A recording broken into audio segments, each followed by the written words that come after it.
debate. I'd rather have 3. I think that'd be very interesting. Former Speaker of the House, Newt Gingrich, goes on the record. Nice to see you, Mr. Speaker. One of the debates I should have is on the night of a Packer game. But anyway, besides that, what's your thought is on the debate schedule, the fact that they are on the same night as 2 NFL games? Is Donald Trump, is he right? Is it rigged? Is it unfair, unwise? I don't know if it's rigged, but it's stupid. I mean, the most highly watched shows in America are NFL football. Now, why would you take a presidential debate and put it opposite NFL football? It's just, be like putting it opposite the Academy Awards. I mean, this debate commission lives over here in their rarefied, self-important world of doing everything, thinking they're important, and then they decide, like they're God, well, you have to do it on our dates. Why? Well, can you say, though, that it's, quote, rigged, since it would be equally as painful to Secretary Clinton as it is to Donald Trump? Why do you say that? Well, because if you go back and look, the Democratic National Committee rigged the debates to minimize Bernie Sanders getting any attention. I mean, they picked, why don't we do it on Saturday night at 11 o'clock at night, preferably during a snowstorm? I mean, go back and look at the dates they were using. But that's because Secretary Clinton, though, is a well-known against an unknown Senator Sanders and also Governor Martin O'Malley. This is 2 very well-known people. So aren't they equally penalized by having it? Given everything we've seen of Trump in debates, where he is totally outside the norm, somehow wins while everybody else, all the experts are going, boy, that was really dumb. And then he wins by 60, 70%. If I were Hillary Clinton, I would like the fewest debates possible. I'd like them to be as little watched as possible.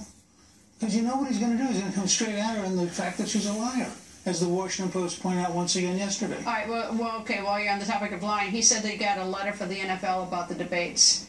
And now the NFL says it didn't send a letter. That's bizarre. That's what I can say. Why Trump would think he got the letter, whether some staffer told him they got the letter, I don't know. I can't explain it. You're not going to defend it? I can't defend something I can't explain. All right. On the debate stage, you think that Donald Trump would debate better than Hillary Clinton? What I'm saying is he's unknowable. Every debate. Can't she push his buttons?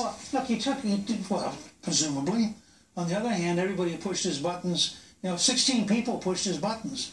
They all got run over. I mean, I find Trump, and I'm a reasonably good debater, I find Trump very formidable because you have no idea what he's going to do next. It's also why he gets really good ratings. It's like watching reality TV. People tune in to watch the car wreck.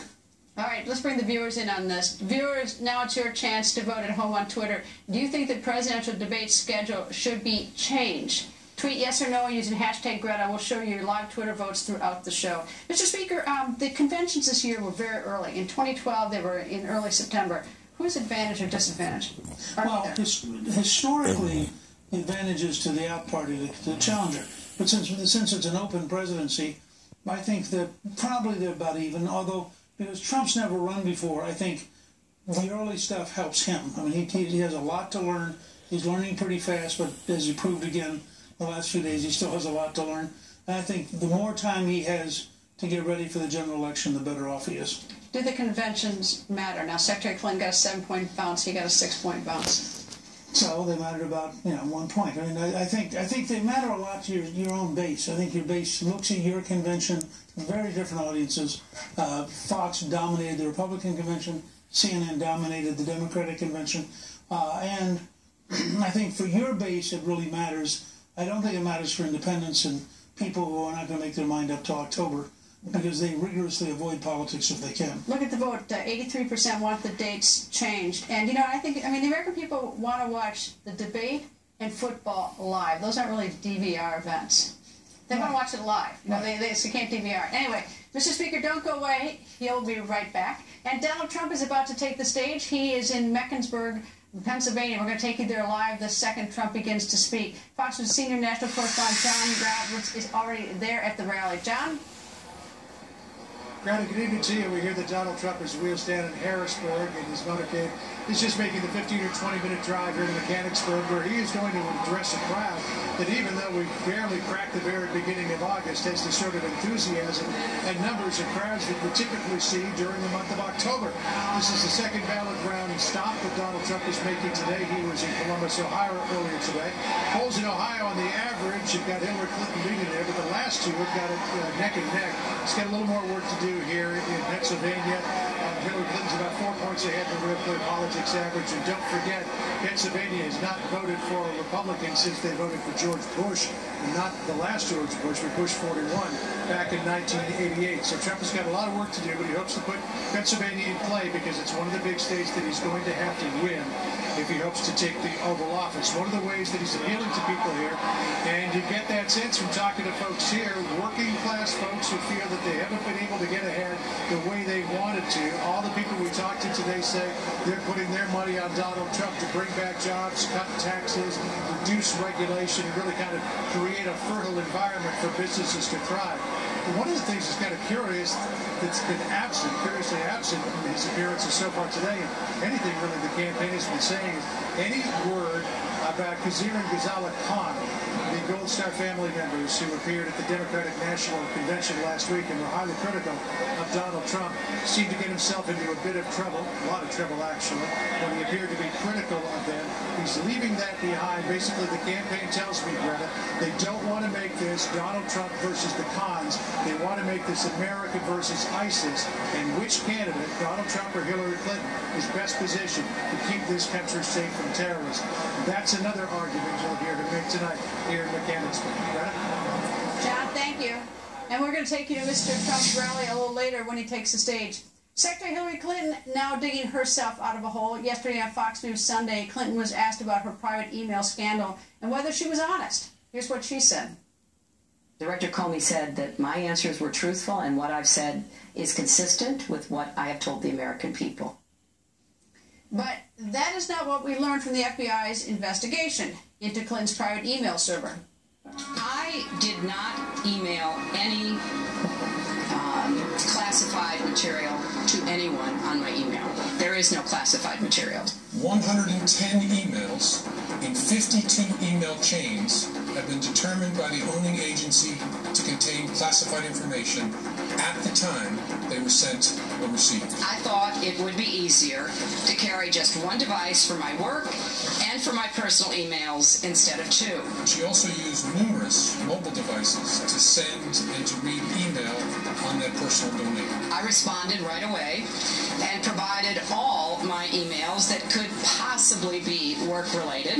The FBI also discovered several thousand work-related emails that were not among the group of 30,000 emails returned by Secretary Clinton to state in 2014. It had numerous safeguards. It was on property guarded by the Secret Service, and there were no security breaches. We assessed it is possible that hostile actors gained access to Secretary Clinton's personal email account. Former 2016 GOP presidential candidate and Donald Trump endorser Dr. Ben Carson goes on the record. Good evening, sir. Hi, Greta. Dr. Carson, you've got this montage that we just played about Secretary Clinton and whether she was truthful when talking about the emails. And then you've got this situation where Donald Trump is having, I don't know how to describe it, this fight or battle with the father of a young Muslim man who, in uniform, died in Iraq. What do you have to say about both those tonight? Well, first of all, you'd have to be fairly lacking in intellectual ability not to recognize that Hillary Clinton is being untruthful there. It's very obvious from the questions that Trey Gowdy and some of the others were asking that Mr. Comey does not agree that she is being honest. And if she cannot distinguish what is true from what is false, how in the world do you put somebody like that in the office of the presidency? In the real world, if you have an executive who doesn't know how to handle confidential information, you either send them back for remedial training, demote them, or you fire them. You don't promote them to CEO. It seems like when we get into the political world, common sense disappears. And, you know, as far as the other situation is concerned, you know, this is a grieving family. I would just give them a pass. You don't have to react to anything that they say. You know, they are likely to say all. But I mean, you would give him a pass, but Donald Trump didn't give him a pass. Well, I hope as time goes on, he will not respond to every bit of baiting that they do. The Clinton people are obviously using this to their advantage to try to paint him in a bad light and also to deflect attention away from the real issue. The real issue is, what's going on with Hillary Clinton's emails, the obvious distortions that she's presenting, and anything that you can do to get people talking about something else obviously is advantageous for them. We cannot keep falling for that trick. Well, I guess it's to the Democrats' advantage if everyone's talking about Donald Trump and the Khan family, and it's to the Republican advantage if everyone's talking about Hillary Clinton and the emails and saying she's a liar. So I'm having a hard time saying, where should we be on all this discussion? I mean, it's like, or are we just bogged down in just, the worst part about politics and not looking forward, not looking ahead to what can make America better? Well, the important thing that has to be emphasized is that this election is critical. And it's not about Donald Trump and it's not about Hillary Clinton. It's about the fact that we as a nation are about to make a gigantic decision about whether we're going to be a nation that is upformed by the people or upformed by the government. Are we going to be a traditional American society with the values and principles that made us into a great nation? Or are we going to try to become like everybody else? That's the real issue. Dr. Carson, always nice to see you. Thank you, sir. You too. Thank you, Greta. And as noted, it's not just Secretary Clinton doing the digging, Donald Trump now also digging himself out of a hole. Trump has come under fire for his comments about the Khan family. At last week's Democratic convention, the Khans spoke about their son, a U.S. soldier who died a hero in Iraq. But following the speech, which criticized Donald Trump, Trump went after the two parents. Many people have knocked Trump's response, and that includes Senator John McCain. Now, the senator's statement reads in part, "I cannot emphasize enough how deeply I disagree with Mr. Trump's statement. I hope Americans understand that the remarks do not represent the views of our Republican Party, its officers, or candidates." Now, Senator McCain goes on to say, "It's time for Donald Trump to set the example for our country and the future of the Republican Party. While our party has bestowed upon him the nomination, it is not accompanied by unfettered license to defame those who are the best among us." And for his part, Trump was not quiet on Twitter. He tweeted, "This story is not about Mr. Khan, who is all over the place doing interviews, but rather radical Islamic terrorism in the U.S. Get smart." And then this Trump tweet, "Mr. Khan, who does not know me, viciously attacked me from the stage of the DNC and is now all over TV doing the same. Nice." The on-the-record political panels here from the Washington Examiner, Susan Friccio, and from Real Clear Politics, A.B. Stoddard. A.B., what do you have to say about all this?